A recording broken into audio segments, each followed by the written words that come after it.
A serious issue, David, and I know you've written about this during the week as well. The issue of abuse on social media. During the week, an 18-year-old from Kerry, Patrick O'Brien, was given the Probation Act and escaped a criminal conviction for racially abusing Ian Wright on social media. Frank Rainey, our correspondent here on News Talk, said on OTB AM yesterday that the judge was constrained under legislation in the construction of a sentence. Ian Wright said he was disappointed by the judgment.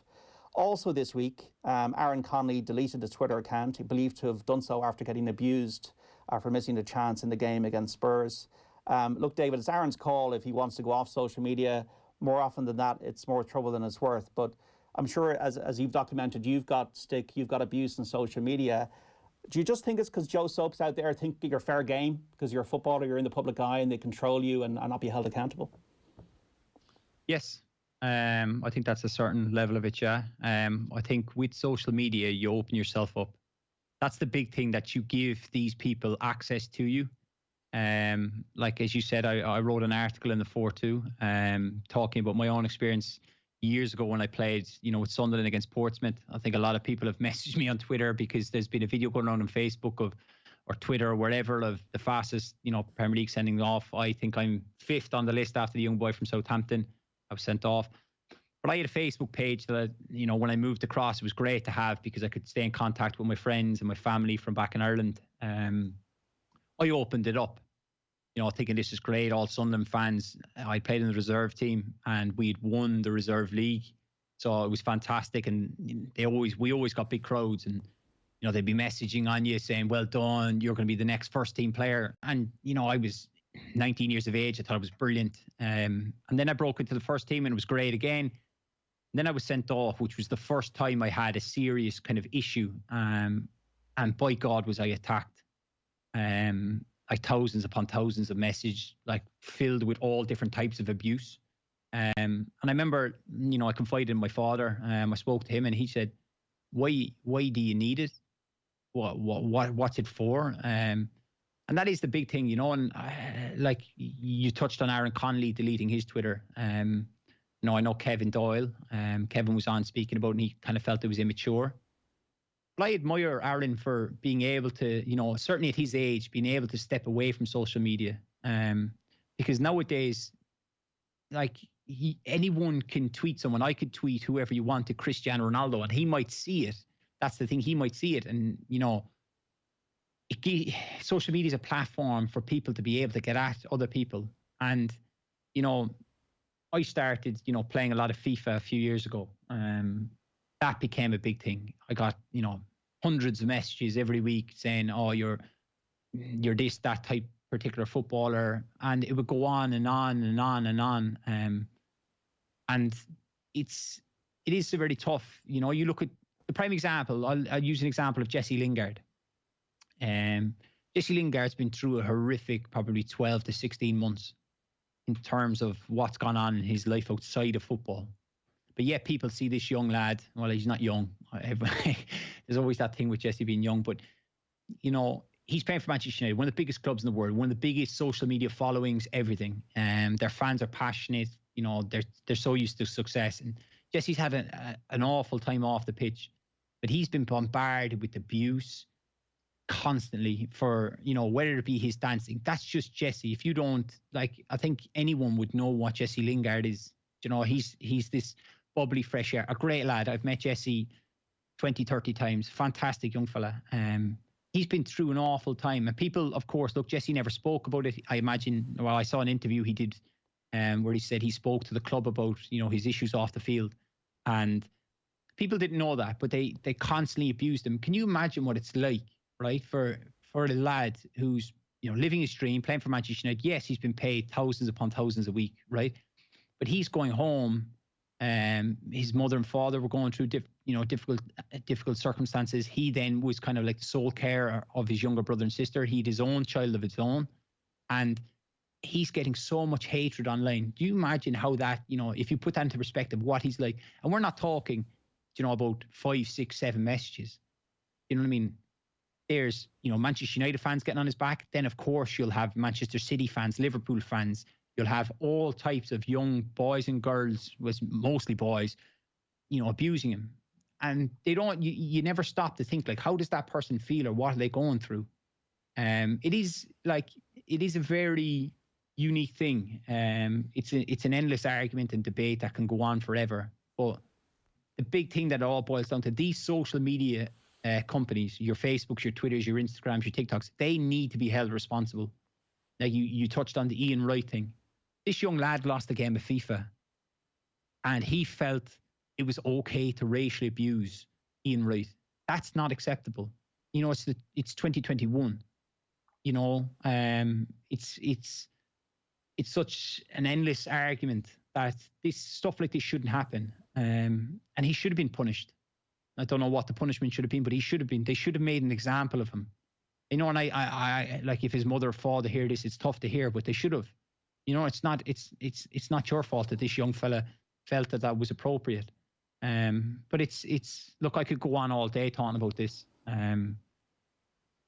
I'll leave the other lads give their opinions. Does it wear you down, David? Does it wear you down? Do you think to yourself, you know what, this is more hassle than it's worth? Oh, 100%. There's been times I played games where, you know, you score and then you're onto the social media person at the club or, you know, the media officer, and you're like, can you get me photos off the photographer? You get the photos, you post them, and everyone's like, oh, Dave, you're the best. You know, you're the best midfielder to ever play for Hull, whoever it was, Hull, Sunderland, Coventry, Reading, whatever. Then when you lose, on the flip side of that, the abuse. And the thing that crept in to me in my early 20s was I started to read those comments and start going, like, obviously I can't use some of the derogatory terms that were used. But like I used to read them and kind of go, maybe he's right. Maybe I am awful. Maybe I should, you know, not play. Or you start to, you know, second guess yourself and you start to doubt yourself and whatever.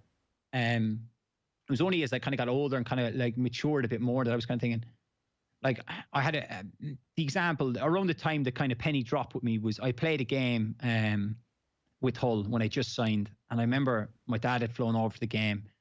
And after the game, I thought I played well. Came into the change room. Steve Bruce ranted and raved about my performance, sat down with me and blah, blah, blah. And I remember I went out after. I used to always go out and, you know, spend 10, 15 minutes with my dad, chit-chatting about the game. We'd run over everything. And my dad battered me for my performance. And he said, you know, you could have done this, you could have done that, you could have done more, you should have been in the box here, you should have done this, you should have stopped that pass, you should stop that cross. And he went over everything.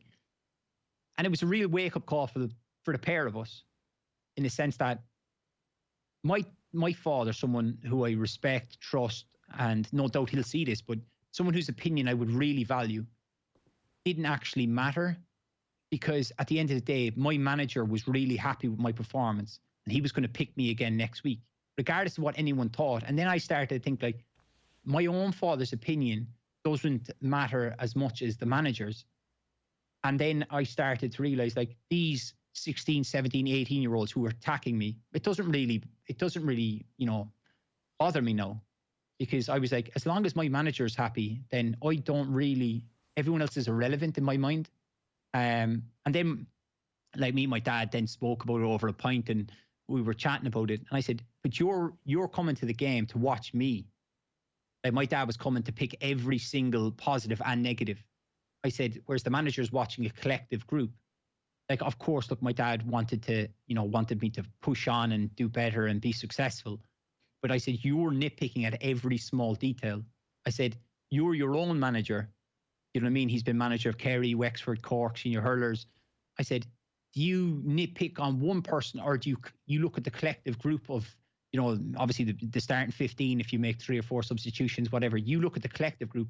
In this instance, you're just nitpicking on me. And that was really the moment then that I started to think, like, I wasn't then bothered what people said on social media. You know, so I stayed on it. But I know it has deeply affected other people, like other footballers, and has affected their performances. Well said, David. Well said. It's almost like, guys, what fans think they can say in the terraces, they can bring to online. And as David said there, and social media companies need to trace these people, and there needs to be consequences for them. But just before the lads speak there, Judy, just something I want to add. It's fine. Like, we can talk, right? You support Tottenham, I support Liverpool. Those are the teams we grew up supporting. Like, if Tottenham were playing Liverpool this afternoon, I might say, oh, we're going to hammer ye, you're going to hammer me. Yeah. There's that bit of, you know, almost banter. But then on social media, it's the phrase we used to use in football was Tenerife and 11 You go on holidays to Tenerife, I go to 11 Everyone's trying to go one better. And then it gets personal. And then, like, I've posted photos of my children, especially my daughter who turned 5 a few weeks ago, and people have made references about her, and you kind of think, what kind of kick are you trying to get out of this? That's sickening. You know, yeah, it is. And I think one day I hope that you grow up, you get married, you have your own children, and then you stop to think, imagine somebody passed comment on your child, how you'd feel. And like you said there, these social media companies have to be held responsible. Yeah, it's gone to another. It feels like we're sort of reaching a sort of a reckoning of some description. I mean, I know this has always been there, and that that abuse has always been there. But obviously, social media has evolved. I mean, it's gone from to sort of Instagram and I think there's messaging can be open within that, and it seems like there's a lot of sort of bad messages sent through that way. Like social media and football, like initially, like it was viewed in some respects as a very positive thing for footballers. If you remember at the start, they could control their own message, they could control their own brand, and there's no doubt that some have used it very well. They got offered all sorts of good stuff through it, and it felt like it was almost a means for players. They could do their communication that way, and like that was a phase. And sometimes some of this is almost like reflective of societal stuff now.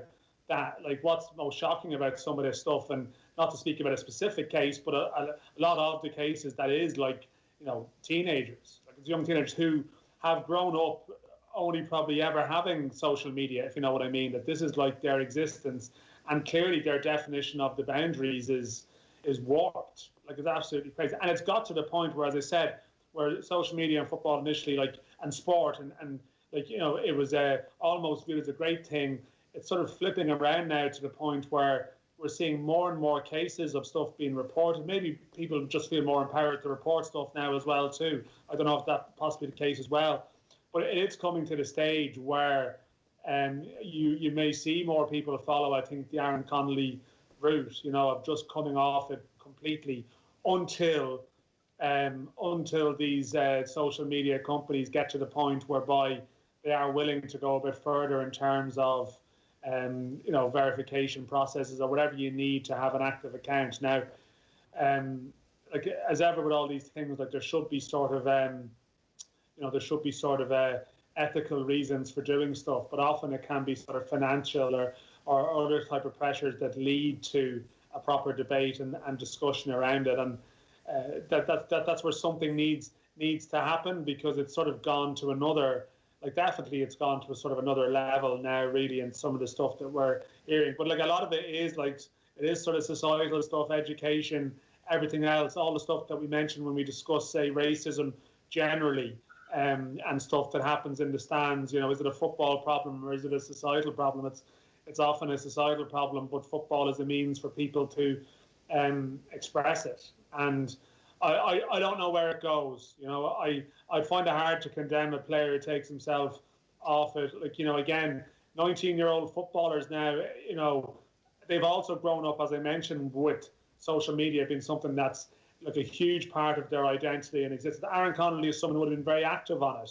So naturally, he's probably paying attention to it when things are going well. And once it's easy to judge someone and say, oh, he shouldn't be doing that, he shouldn't be letting that get to him. But like a lot of people who know, like teenagers now, will see that that's how they live their lives.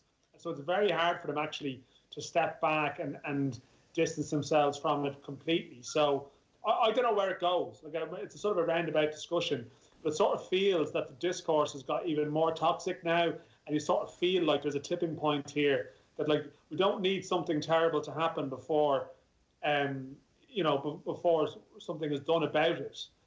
So I don't know what type of pressure. Is it a PFA? Is it a union thing or something for players? Because if players took themselves off all these mediums completely, it would damage these mediums too. Because obviously there's a circular thing in terms of their presence and what it does for those platforms too. So it feels like something needs to be done, a proper discussion about it, because there's instances popping up all the time now. It's not just isolated events.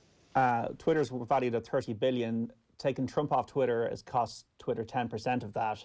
It's convenient with the new administration in America that Trump has been, it's suddenly a real issue now, what he's been posting.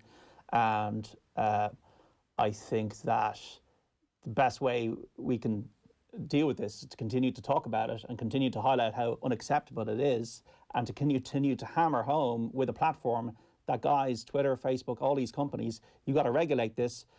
I don't know how you idea it or whatever in terms of privacy and all that kind of thing, but governments and social media companies need to get together and sort this out. I know it's happened in the UK. They've met some footballers, the British Oliver Dowden, their culture secretary, and Marcus Rashford. What he's been doing on social media has been brilliant, using his influence as a positive voice to actually change people's lives, David, for the better. So that's the great side of it. But I just think it's almost like, as I said at the very start, that people they're treating human beings not like human beings. And it's whatever you want to say is okay. And you can say, if you said it on the street, it'd be a problem. And that's the crazy, it's absolutely crazy. Yeah, and that's the thing. It's that, inverted commas, keyboard warriors. These people who come and they abuse people online. 9 out of 10 of them wouldn't say it to you. That's the thing. But because you're behind a phone screen or a laptop or an iPad, that you can think you can get away with it. They're like that. When you talk about the punishment or what to do, I don't know what it is, but probably one start would be every account needs to be verified. Not like as in email. You've got to give certain information that you have to be then held responsible if you make remarks. Like, you use the example of Marcus Rashford. What he did was phenomenal, which is breathtaking. All those young boys and girls across the UK, who are struggling for food. Marcus goes out and makes the government U-turn on their decision, but then he's then hit with abuse, like concentrating football. Like, what part of that, when whoever those people are, when you're typing, this young man has given food to so many different families that have been struggling during this pandemic, that, regardless if he stopped playing football and did it, or if he continues playing football and did it, like, that is phenomenal work. But then he's hit with abuse time after time. And if he doesn't have a good performance with Manchester United, they're saying, oh, you care too much about feeding people and all this. Like, it's just mind blowing. I just can't understand it. But I remember I was on here ages ago and I said, the popular thing nowadays is to be negative. It's kind of the culture of the 21st century, that everyone just wants to be negative. Like, in the article I wrote, I could now tweet at this very moment, I think Kevin De Bruyne is better than Bruno Fernandes.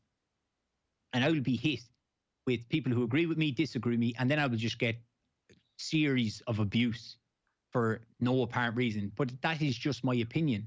And the social media, it's tough, because the only advice I have for young boys and girls is, if you are on there, that, you might think it's great getting your likes or your retweets and that, but you must be prepared that if it doesn't go, like, you're going to be hit with a lot of abuse. We got Sexton here earlier on the social media debate. David spoke brilliantly about it after 4, and we'll get it back in the podcast if you've missed it, folks, listening out there. What a legend David Meyler is. So well said. We need our boys to grow up to be men like him.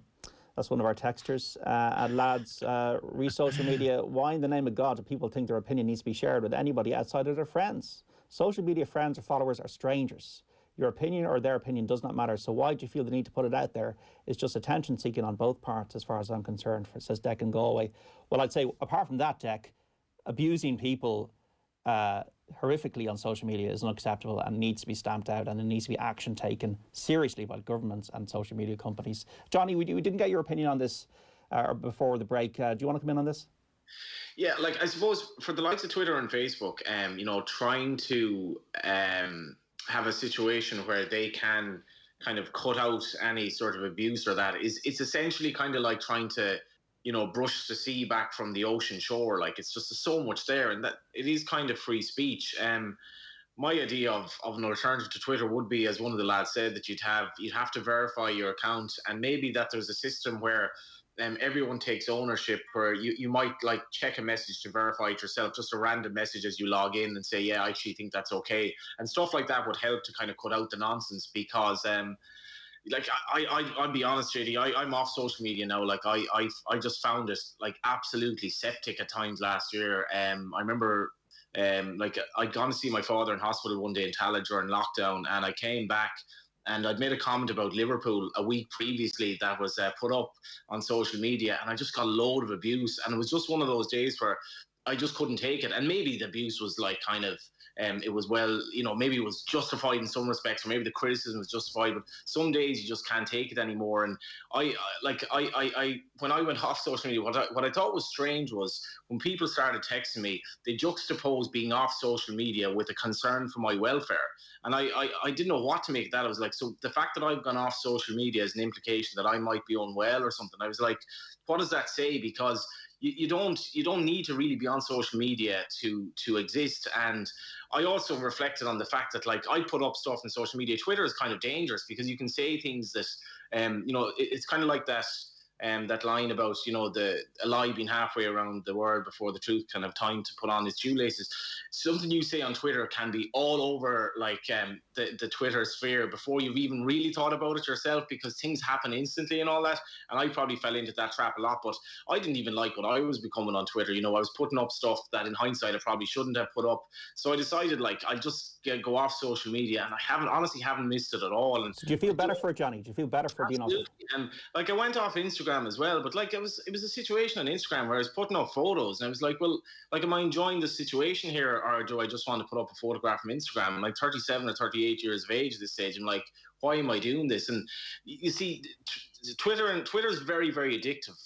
Now, it's not all bad by any means. You mentioned Rashford, and it can be very useful. There's no doubt about that. But it's a dangerous place because the way Twitter works with algorithms and the way that it's kind of structured, it's basically convenient for Twitter to feed your timeline with people who agree with you. So it can be really, really troubling electoral results where there's just a load of misinformation online. But basically, that's just fed to people because it kind of suits the way that the social media giant works. But like when you're getting older, if you're coming to the end of your days, you are not going to be like, oh geez, I had a great time on social media, it's such great memories of social media. If I were to give advice to people in general, pretty much every single one of us, we all spend far too much time on our phones, and phones have become like basically everything now. They're our bank, they're our sat nav, we're always on media, email, WhatsApp, everything. We're always in our phone. People will go to bed at night and the last thing they'll see is their phone rather than their partner. The first thing they'll see in the morning is their phone rather than their partner. Then they'll see their partner, but they'll basically be on the phone first. Go off your phone more, like maybe cut it down 50% if you can, and by extension, just have a think about social media. Does it make you happier? I don't think it does. I think it's a bit of a rat race, to be honest, and like I don't miss it at all. And I'm conscious of the fact that as a journalist, like it was a great ability for me to like give a message out there or promote my articles or all that. But like it was funny, like I honestly haven't missed it at all, and I'd imagine a lot of people don't miss me on it as well. I miss you, Johnny. I miss you. I miss the Wisnail and I humour, and obviously the great tipping that you do, and the original insight. So I do miss you off social media, Johnny, I have to say.